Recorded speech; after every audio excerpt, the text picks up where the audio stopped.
Boa noite, igreja. A paz do Senhor.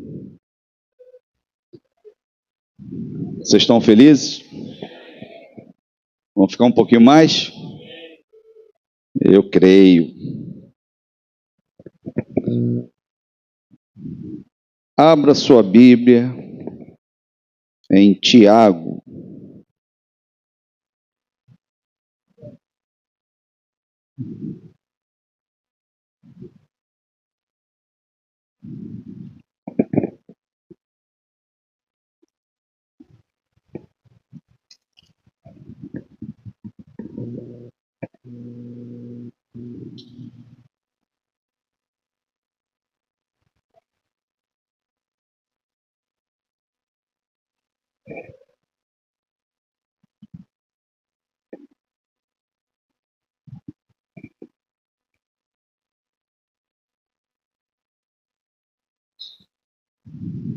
Tiago 4, versículo 6.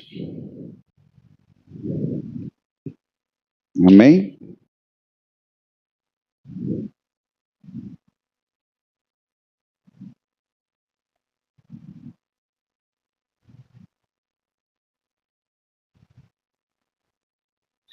Antes, ele nos dá uma graça maior. Portanto, diz a Escritura: Deus resiste aos soberbos, mas dá graça aos humildes. Amém? Coloca sua mão no coração, vamos orar ao Senhor, apresentar esse momento, Senhor, a Ti. Porque tudo aqui, Senhor, será feito, Pai, para glorificar o Teu nome. Espírito Santo de Deus, é o Senhor que vai fazer, é o Senhor que vai realizar, é o Senhor que vai agir nas nossas vidas. Por isso eu te peço, Espírito Santo de Deus, tenha liberdade essa noite aqui. Que a gente não atrapalhe o fluir do Teu Santo Espírito nas nossas vidas. Nós estamos aqui porque precisamos, Senhor. Nós precisamos do Teu agir.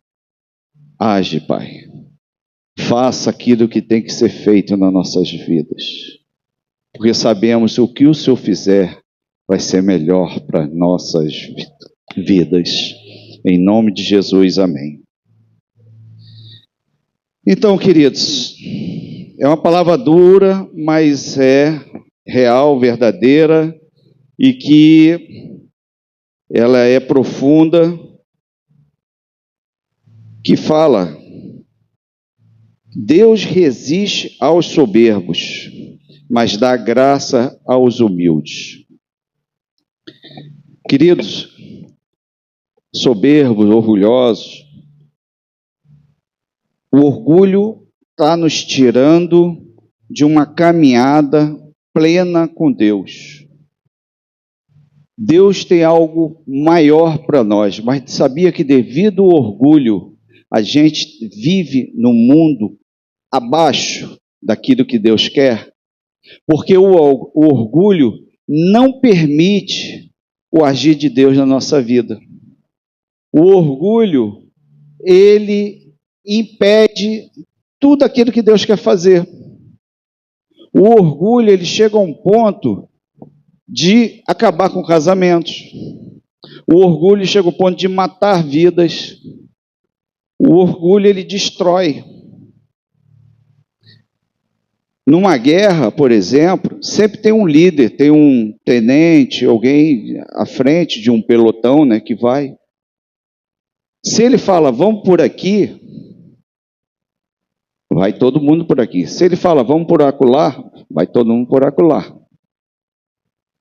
E se alguém chegar e falar assim, não, mas eu vi ali o arbusto mexendo, não, mas vamos por aqui. Porque ele não pode dar uma palavra contrária, e aí ele pode matar todo um pelotão, porque ele não escutou, porque devido à posição. Ontem eu estava falando até com o pastor Sandro a respeito disso. Que ontem eu sentei algumas mesas, conversando com um, com o outro, e aí eu estava falando com ele sobre essa questão de você liberar uma palavra. Que homem, quando dá uma palavra, não pode voltar atrás. Amém? Mas se ele pedir perdão, se ele chegar e me perdoa, eu errei na minha posição e eu preciso voltar atrás. Por causa dessa situação, eu entrei em várias enrascadas. Quantas vezes, né, meu amor? Chegar e falar, não, eu dei a minha palavra.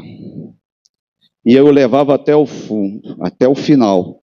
E aí eu colhia coisas que não era para colher, sofria danos traumáticos, porque eu não queria voltar atrás da minha palavra. Por quê? Orgulho. Que era mais fácil eu sofrer o dano do que eu chegar, me submeter, me humilhar na situação e pedir perdão. E quantas vezes na vida nós fazemos isso? Um casamento, gente. Às vezes um não quer voltar atrás e dar uma palavra e é isso, e acabou, não adianta, não vou. E aí acaba uma relação, porque não volta atrás, porque o orgulho não permite. Por isso que o Senhor chega e fala que Ele resiste. Porque é difícil de a palavra dEle fazer aquilo que precisa fazer no coração de um orgulhoso.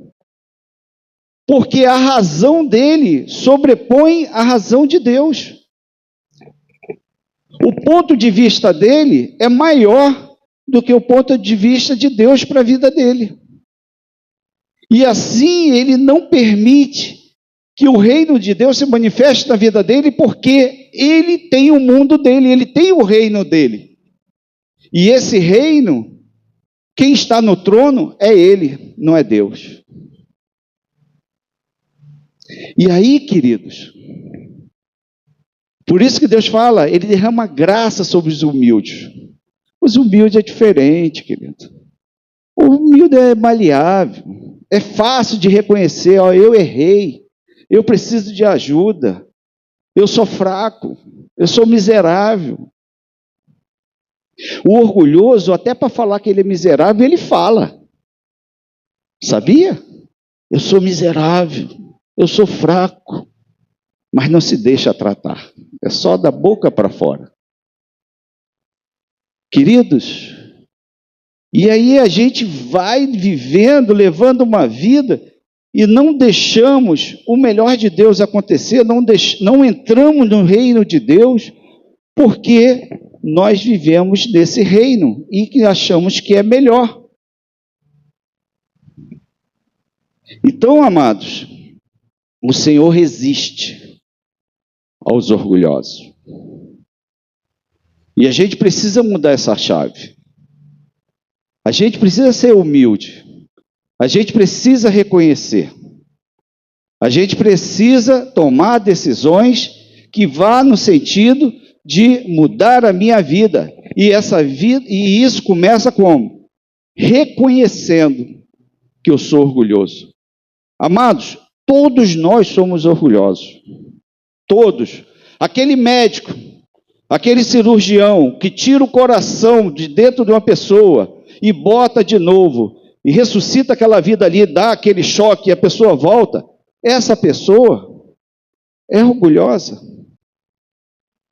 Todos nós somos orgulhosos. Pode ser o melhor homem. É orgulhoso, todos somos. E tem um homem na Bíblia que ele teve um embate com o orgulho dele.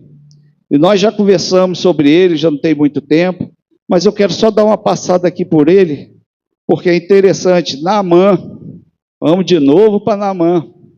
2 Reis 5.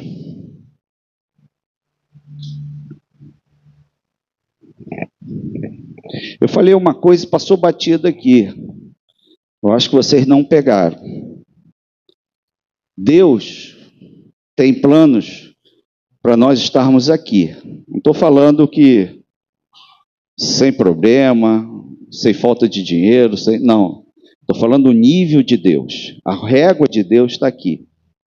Mas devido ao orgulho, nós estamos vivendo aqui. O orgulho impede nós chegarmos naquilo que Deus quer para nossas vidas. E nós vamos entender mais isso. Naamã Segunda Reis, capítulo 5, amém? Amém? Versículo 1. Ora, Naamã, comandante do exército do rei da Síria, era honrado homem diante do seu senhor e de muito respeito, porque por meio dele o Senhor dera livramento aos sírios. Era esse homem valente, porém estava leproso. Outras traduções falam, mas estava leproso. Aí fala o quê? Porém leproso. E aí a gente vê um homem que nós já tínhamos conversado sobre a vida de Naamã, né? Um homem de guerra, um homem de várias batalhas, de várias vitórias, porém leproso. E hoje essa palavra é sobre os porém da nossa vida. Existem pessoas que viveram batalhas, viveram guerras, viveram grandes lutas, porém, tinham porém na vida. Que pode ser uma lepra, pode ser alguma coisa que impedia de ir à frente. Às vezes a gente esquece de tudo aquilo que já fizemos, porque existe um porém da nossa vida que a gente esquece que valioso, porém leproso. A gente esquece do valioso. Nós, como igreja, muitas vezes a gente olha só o porém que a pessoa está vivendo, aquele momento, e a gente acusa, isso aí já foi mais hoje, e a gente esquece das batalhas, das lutas, das vitórias, da unção, do ministério, das coisas, dos prodígios, de tudo que Deus usou, fez. Mas de repente está vivendo um porém hoje. De repente hoje está vivendo uma situação que está roubando, sabe, o seu foco, roubando a sua motivação, roubando, sabe, daquilo que você gostaria de estar fazendo para Deus. Existe um porém que às vezes a gente acha que pode ser um pecado, mas às vezes você está vivendo dentro de uma situação na família que é um porém que te suga e que você até esquece de tudo aquilo que você já fez, que você já produziu para Deus, para a sua vida, para os outros, porque hoje você está vivendo um porém que está te sugando, que está tirando as tuas forças, que está fazendo você ficar numa situação paralisada e improdutiva. E a gente esquece. Homem valioso, homem guerreiro, homem de vitórias, homem batalhador, homem de Deus, mulher de Deus, mulher ungida, mulher de prodígios, de maravilhas. Mas o porém está fazendo que você fique paralisado, fique travando a tua vida. Os problemas vêm, os poréns vêm e nos sufocam. E a gente não consegue sair desse lugar. Esquecemos de tudo aquilo que Deus tem feito, já fez na nossa vida. E a palavra aqui ela é bem clara. Homem honrado diante do Senhor e de muito respeito. Mas ele vivia um porém. E aí a gente, quando vê essa passagem aqui, a gente dá um foco maior à lepra. Vai falar de lepra hoje. E a gente deixa de lado tudo aquilo de valor que aquele homem tinha. E assim é a nossa vida. A gente foca, a nossa alma, ela nos consome.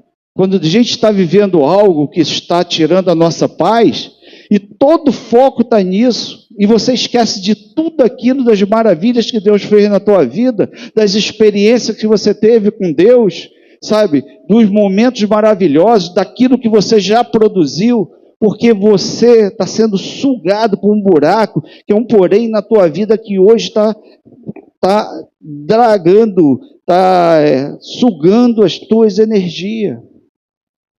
E você não consegue olhar para frente, porque isso tudo, você só consegue olhar para esse porém que você está vivendo.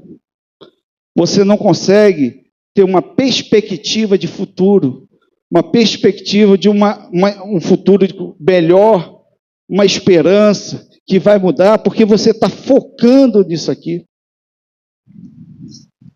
E esse homem, a gente pode tirar alguns exemplos dele, e aqui no versículo, mesmo capítulo, no versículo 11, no final, só quero destacar aqui uma coisa, que ele estava ali reclamando, né? Poxa, que o profeta poderia chegar, fazer isso, fazer aquilo, não sei o que. Eu pensava que ia ser de um jeito, da maneira dele, que eu não vou entrar nisso, que a gente já pregou, já falou sobre isso, que era do jeito dele e não de Deus. Muitas vezes a gente passa por esse caminho também.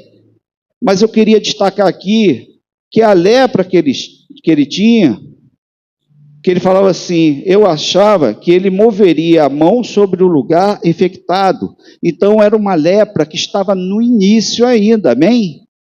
Que estava dentro, que cabia dentro de uma mão.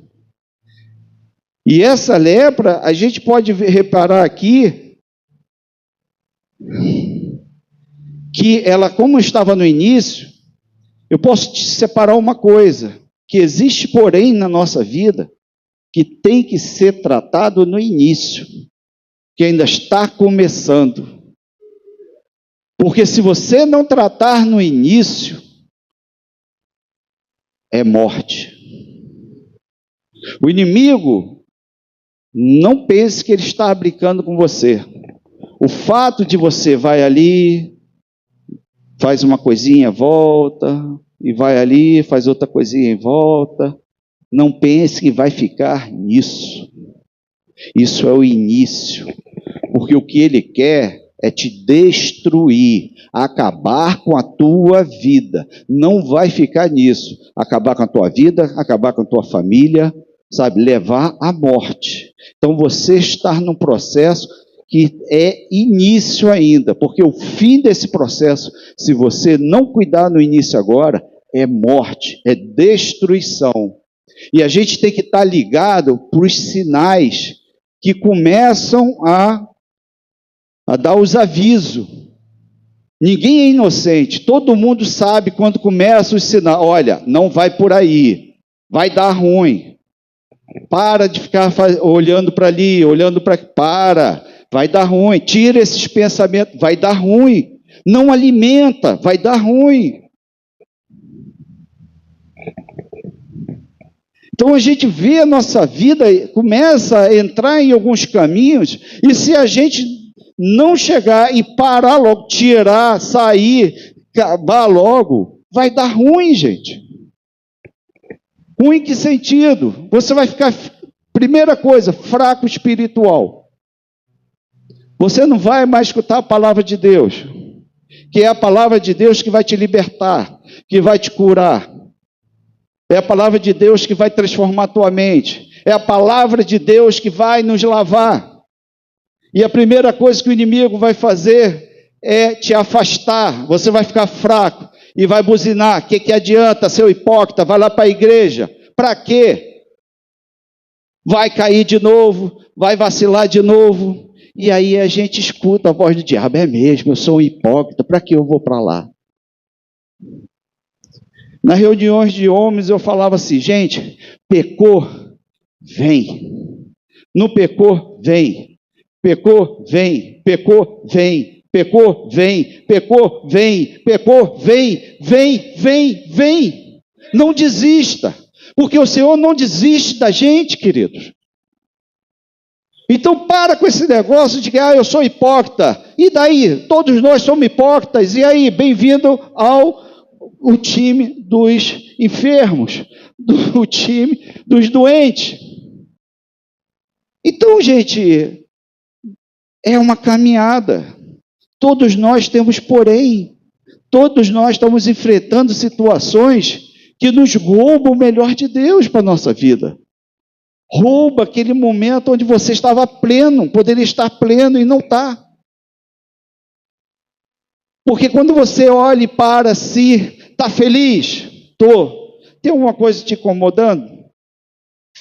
Tem um negócio aí que me incomoda. Então a gente não está pleno.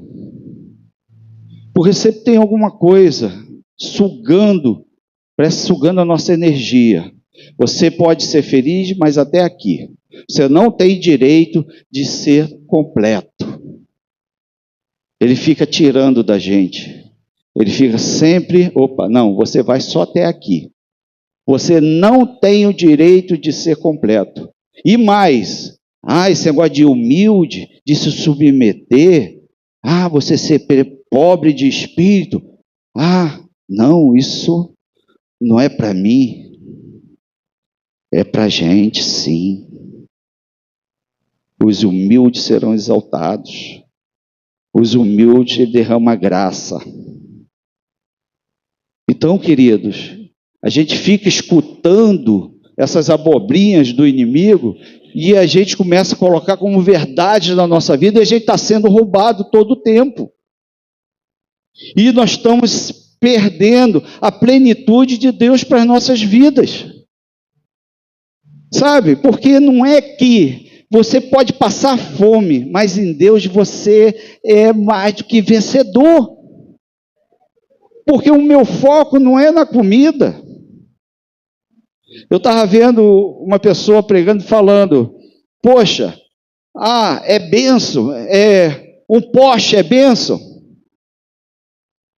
Eu estava até falando com o Cabral, um Porsche, Porsche. É bênção? Ou é um carro?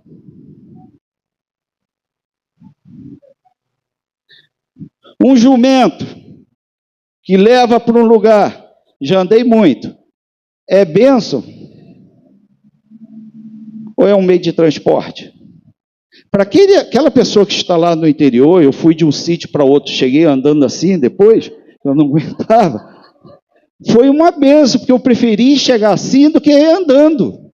Está entendendo que a gente muda o nosso foco, sabe? Porque existem padrões que são colocados, sabe, na sociedade, e se você não tiver isso, você não é feliz. Então, se eu não tiver, eu não sou feliz. E aí, gente? E aí a gente fica vivendo sempre numa angústia, porque sempre a gente quer mais. Aí quando você chega aquilo, não, mas tem isso agora, eu posso. E aí você fica aquela angústia de chegar naquilo outro. E quando eu não alcançar, eu não vou me realizar. E aí quando eu consigo, olha, foi a bênção de Deus para a minha vida.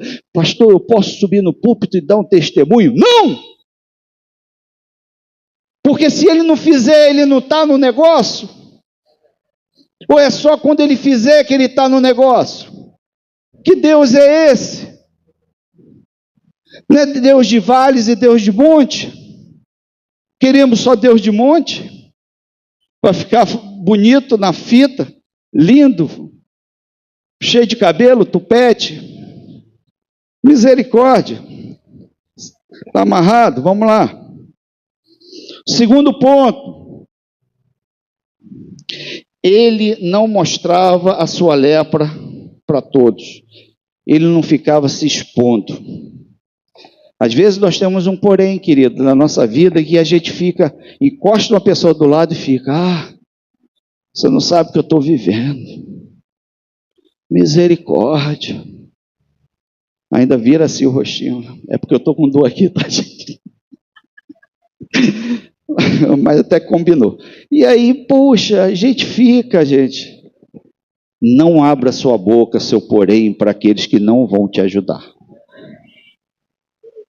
Casais, abra o seu porém para o seu que está ao seu lado. Seu companheiro, sua companheira. Mostra teus medos. Deixa o orgulho de lado. Aprenda a viver, não é só beijinho e abraço, não. É chegar e falar o seguinte: eu estou com medo. Eu estou ansioso com isso. Eu estou precisando disso e eu não sei o que eu faço. Eu tomei uma atitude errada e agora? O que eu vou fazer? Não esconda. Não entre num muro, uma blindagem que só vai trazer brigas, mas o problema mesmo você não abriu. E aí estão brigando por consequências daquela atitude, mas você está calado. Porque o orgulho não deixa você chegar a assumir que você errou. Então expõe para aquele que vai te ajudar, aquele que é teu companheiro. E se você não é casado, fale com um amigo ou amiga sua, aquele que você confia, aquela pessoa que já deu prova que é fiel a você. Aquele que ora por você. Aquele que não aceita essa situação, não, vamos orar. Vou ligar para você para a gente estar orando, vamos estar intercedendo por isso. Não abre o bocão. Naamã, quem sabia da lepra dele era só sua família e seus servos. E o seu senhor. Os soldados não sabiam. Por quê? Porque a gente sai para nossas batalhas, botamos aquela armadura e esconde. Mas quando a gente chega em casa, a gente tem que tirar a armadura. E a gente mostra quem nós somos. E é nesse lugar onde nós realmente somos, que é onde a gente precisa de auxílio. Porque se você tem uma pessoa do seu lado, queridos, e você não se sente à vontade para chegar e abrir a sua vida, aquilo que está passando no teu coração, você é uma pessoa muito e muito orgulhosa. E a gente precisa abrir. E a gente tem que ir contra isso. E não é fácil aceitar, não é fácil reconhecer que a gente erra. Tipo, de novo? Eu errei de novo. Para que junto possam chegar e achar soluções junto. Olha, daqui para frente vamos fazer o seguinte: toda vez que tomar uma decisão, vamos conversar antes. Quando chegar e falar alguma coisa com você, nunca falamos sim, vamos conversar antes. Para que a gente chegue junto a uma resposta, e a gente possa orar junto. Gente, e se você não for casado, tem um amigo fiel que pode te auxiliar. Estão me entendendo? E o terceiro ponto, como falei, valoroso, porém leproso. O teu porém da vida não te anula quem você é. As dificuldades que você está passando hoje não anula quem você é. Sabia disso? Vocês estão mal mesmo. Vocês estão dentro do porém mesmo. Amém. Aleluia. 2 améns. 3, 4. Misericórdia, Jesus. Vocês estão afundados no porém mesmo. Sem esperança. Aleluia, irmão. Que 2025 acabe logo. Jesus. Amados, nós não podemos esquecer quem nós somos. Isso é uma certeza, quem eu sou em Cristo. O Júlio não presta, mas quem eu sou em Cristo, presta sim. E cada um tem um lugar em Cristo, amém? E essa situação que você vive não pode te roubar quem você é. Amém, Vilma? Aleluia. Vilma está balançando a cabeça toda. Essa aí está ligada. Amém. E aí a gente pega assim um exemplo de quem? Deixa o Valmir entrar. Ganhou, Valmir? Está feliz? Ganhou? Está vendo? Perdeu a palavra à toa. E aí a gente olha assim pessoas que passaram por situações assim, uma pessoa como a gente. Quem? Pedro. Pedro foi um homem que ele teve altos e baixos. Abra aí Mateus 14, 29. E a gente vê um homem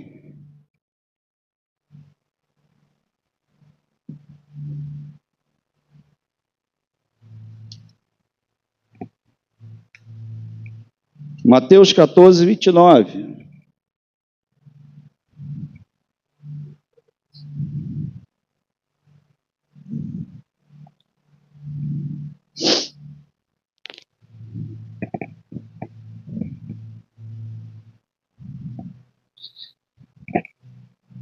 Vamos no 26. O discípulo vendo o caminhar sobre o mar, aqui todo mundo sabe essa passagem, né? Jesus estava vindo sobre o mar, assustaram-se, dizendo, é um fantasma, e gritaram de medo. Jesus, porém, imediatamente lhes disse, coragem, sou eu, não tenham medo. Respondeu-lhe Pedro, Senhor, se és tu, manda-me ir contigo sobre as águas. E ele disse, vem. E Pedro, descendo do barco, andou sobre as águas para ir ter com Jesus. Mas observando o vento forte, teve medo e, começando a afundar, clamou, Senhor, salva-me. Imediatamente Jesus estendeu a mão, tomou-o e lhe disse, homem de pequena fé, por que duvidaste? A gente lembra de um Pedro que afundou, mas Pedro andou. Amém? Só que a gente lembra o porém de Pedro, que ele afundou, mas ele andou. Os outros ficaram dentro do barco, mas ele foi, ele caminhou sobre as águas. Afundou? Afundou. Passou momento difícil, momento de medo, porque isso é uma fraqueza nossa mesmo, ter medo. Ele viu, ele olhou as ondas, viu o mar alto e ele ficou com medo. E ele pediu, ele clamou ao Senhor por ali socorro e o Senhor deu socorro para ele. Só que ninguém lembra que Pedro andou 2 vezes. Pedro foi, afundou, o Senhor pegou ele e voltou com Pedro e entrou. O que eu tenho hoje, essa mensagem para vocês é o seguinte, gravem isso. Aquele sobrenatural que você viveu com o Senhor, o sobrenatural, não vai anular o porém que você está afundando hoje. Aquele que andou sobre as águas pode andar pela segunda vez. Aquele que andou sobre as águas pode andar a segunda vez, segurando na mão de Deus, na mão do Senhor. É melhor do que a primeira, porque a primeira você ainda estava andando sozinho, na segunda é junto com Ele. Então esse porém, aquilo que você está vivendo hoje, não vai anular o sobrenatural que você ainda está para viver com o Senhor. Então não podemos entrar nessa, porque isso, é porque eu vivi isso, é porque eu estou isso. Querido, esquece que ele andou sobre as águas, foi o único. Ah, mas ele afundou, mas ele andou. Ah, mas ele afundou, mas ele andou. E andou 2 vezes. E aquilo que Deus fez na sua vida, vai fazer de novo. Por quê? Porque Ele não está olhando para aquilo que você está vivendo, Ele está olhando para o futuro, para aquilo que Ele pode fazer ainda na tua vida. Entenda isso. Enquanto você está olhando para o problema, olhando para aquilo que você está, como é que vai ser, e o amanhã, e eu não sei, a incerteza, será que isso, será que aquilo, o será da vida? O Senhor está olhando o seguinte: eu estou ansioso para segurar na tua mão e te passar pelo sobrenatural, que ainda tem coisas melhores para você viver. Medo nós vamos ter, insegurança nós vamos ter, ansiedade nós vamos ter, mas isso não impediu de Pedro andar a segunda vez sobre as águas. Porque a palavra não mostra o Senhor arrastando ele mergulhado e jogou ele dentro do barco. Ele segurou na mão e foram junto e entraram no barco.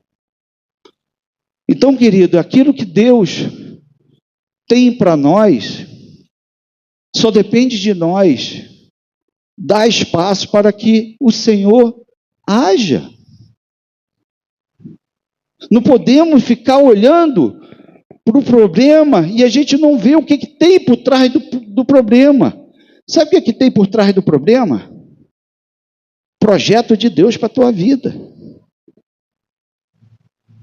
O problema é que a gente fica olhando para esses poréns da vida e a gente não consegue enxergar mais nada.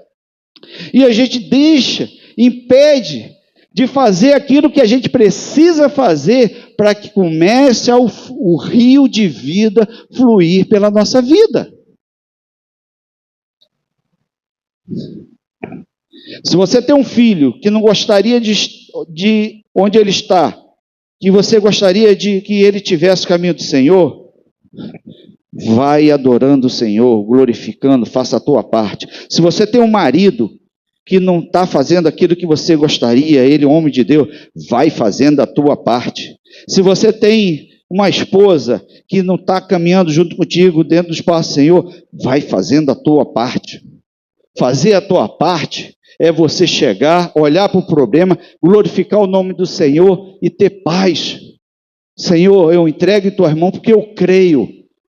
E a minha fé vai movimentar essa situação e isso não vai me paralisar. Eu não vou deixar de ser um homem, uma mulher de oração.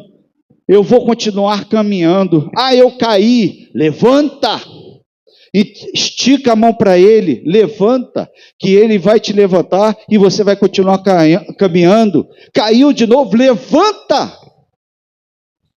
Quem falou que é para ficar deitado, paralisado? Levanta. Porque Deus quer fazer na tua vida. Amados, não pense vocês que vocês vão escutar uma palavra dessa e, eu levantei, agora eu sou outra pessoa. Não, não é assim, é um processo. É um processo, é diário. Eu estava, antes de subir, eu estava falando, Senhor, perdoa meus pecados. Senhor, eu quero ir para a cruz mais uma vez. Que o velho homem fique ali naquela cruz crucificado. Para que desça dessa cruz o homem espiritual. A gente precisa fazer isso todo dia, querido. Sabe por quê? Porque no final do dia, quando você olha, aquele velho homem está do teu lado de novo. Ele consegue sair da cruz e ele volta. Por isso que todo dia nós temos que ir lá, Senhor, crucifica essa carne velha, carne podre, cheia de manias, cheia de vontade, que quer fazer coisas que eu não quero fazer, que eu não quero entristecer teu coração. Isso é diário, queridos. Arrependimento é diário. Arrependimento é todo dia. Buscar o Senhor é todo dia. A gente precisa entregar, Senhor, guarda a minha vida. Não, Senhor, me livra de mim mesmo, para que eu não faça algo que te desagrade. E a gente vê um Pedro, gente, cheio de medos. Quem é que não tem medos aqui? Mas esse homem cheio de medos, que depois, mais à frente, andou sobre as águas. Ele vai 3 vezes, ele nega Jesus. Quem não negaria? Porque o soldado falou assim: você fala como ele, você age como ele, você anda como ele, você se veste como ele. Você é um deles. Não, não sou, porque se ele reconhecesse ali, ele poderia ser crucificado junto, a vida dele estava em jogo. É muito fácil a gente chegar, ó, medroso, ó o porém aí da tua vida, tá vendo? Tu é fraco, medroso. Só que esse mesmo homem que negou Jesus 3 vezes, com medo de morrer, no final da carreira dele, ele fala o seguinte: ele chegou e falou assim: vamos me crucificar? Não, não me crucifica, não quero morrer. Ele falou isso: eu não sou digno de ter uma morte igual ao meu mestre, de cabeça para baixo. Ele reconheceu quem ele era, um homem totalmente transformado, restaurado, que não tinha mais medo da morte, porque ele sabia quem ele era em Cristo. Os poréns da vida não tiraram o foco dele, que era Cristo. E aí a morte, essas outras coisas, ficam tudo para trás, querido. Aquilo que eu falei, que a gente dá muita importância, que é bênção, aquilo, para de ser importante. E Cristo passa a ser importante na nossa vida. E aí as coisas mudam. E para fechar, querido, no versículo 2 de 2 Reis 5, saíram tropas da Síria e da terra de Israel e levaram presa uma menina que ficou ao serviço da mulher de Naamã. Como é o nome dessa menina? Como é o nome dela? Era uma serva. E eu estava falando o quê? De orgulho para você. Às vezes a gente está esperando uma palavra de um conferencista, uma palavra, sabe? Não porque o pastor tal, entendeu? É um homem ungido. E de repente a palavra vem de uma serva, de uma anônima. Você quer ter nome ou quer ter uma mensagem? Aquela menina que foi levada cativa, ela continuava tendo uma mensagem no coração dela. Sabe, amados, eu quando me converti, eu estava no meu processo de conversão, eu lembro que eu estava num encontro, e aí eu esperava os pastores ministrando, e eu lá, opa, agora o pastor tal, ungido, eu vou sentir fogo, vai vir. Veio um nada, outro nada, outro nada, outro nada, outro nada. Eu falei, caramba, já dei 3 passos lá para trás, bem, já passou a minha vez. Aí veio umzinho lá assim, ó. Eu falei, meu Deus, pô, vai passar vergonha, deixa eu...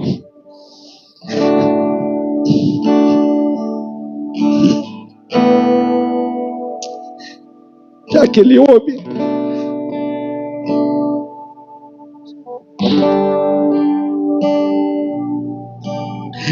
que até hoje eu não sei o nome dele, um improvável, cheio de defeito, por ele ter tido um derrame, por estar a parte do corpo dele ali paralisado, mancando, que eu senti pena dele.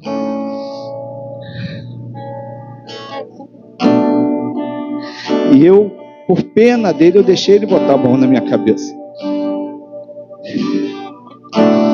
Eu senti uma descarga tão grande.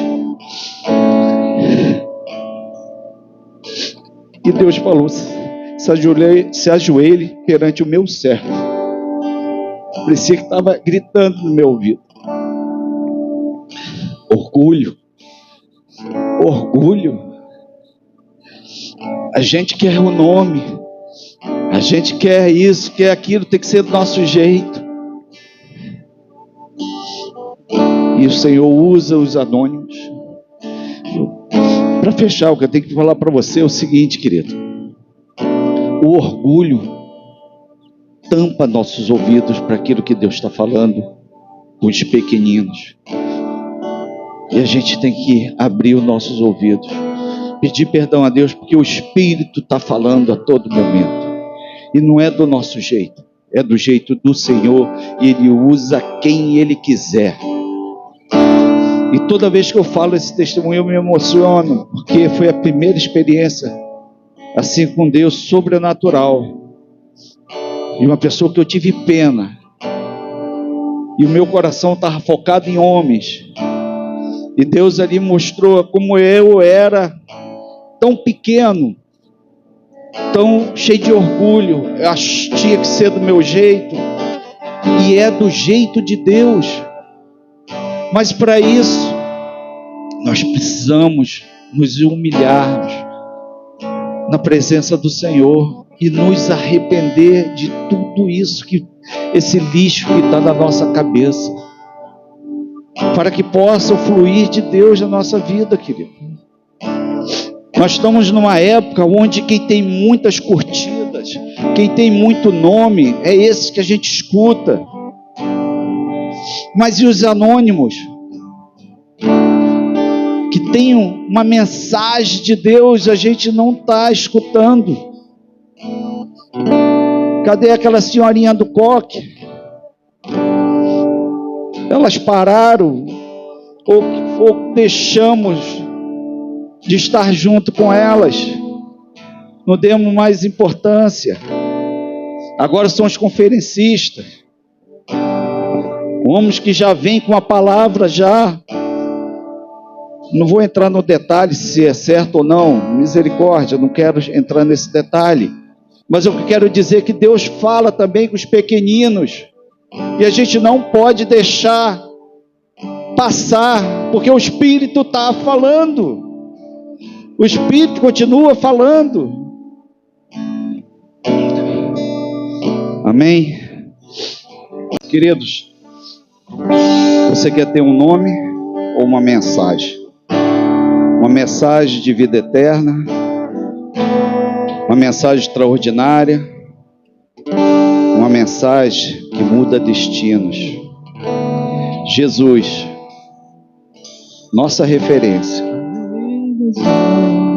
Ele veio com uma mensagem para salvar e buscar o perdido. Em Lucas 19:10, porque o Filho do Homem veio buscar e salvar o que se havia perdido. 1 Timóteo 1,15, Cristo Jesus veio ao mundo para salvar os pecadores. João 3,16, 17, Deus enviou seu Filho para que o mundo fosse salvo por ele e não para condená-lo. Mensagem para dar vida em abundância. João 10,10, eu vim para que tenham vida e a tenham com abundância. João 4,14, Ele oferece a água viva que se torna uma fonte para a vida eterna, para servir e dar sua vida. Mateus 20:28 e Marcos 10:45. O Filho do Homem não veio para ser servido, mas para servir e dar a sua vida em resgate de muitos, para chamar ao arrependimento. Lucas 5:32. Eu não vim chamar os justos, mas sim os pecadores ao arrependimento, e para anunciar o reino de Deus e a verdade. Marcos 1:38. Jesus afirmou que veio para pregar as boas novas do reino. E João 18:37. Para isto nasci, para isto vim ao mundo, a fim de dar testemunho da verdade. Se você tem dúvida da mensagem que você tem que passar, Cristo é a nossa referência. É seguir os caminhos do Senhor. É fazer o que Ele fez. É anunciar o reino de Deus. É falar das boas novas. É levar os pecadores ao arrependimento. E apregoar o ano aceitável do Senhor. Salvação, vida eterna. Essa é a mensagem que precisamos estar dentro do nosso, e ter dentro do nosso coração. Aquela menina, ninguém sabe o nome dela, uma anônima, mas foi uma mensagem que mudou a vida daquele homem que se converteu ao Deus de Israel. Trouxe salvação.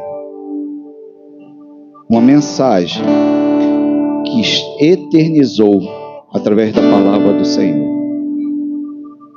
Queridos, que a gente possa diminuir para que Ele cresça na nossa vida. Que minha vontade seja subjugada à vontade do Pai. Que a gente possa abrir mão das nossas vontades, para que a vontade do Senhor esteja em primeiro lugar. É todo dia, queridos. Não vai ter mar de almirante, como falam. Vai ter mar revolto, mas nós não estamos sozinhos. Ele está com a gente nesse barco. Fica com essa palavra, que Deus te abençoe. Amém.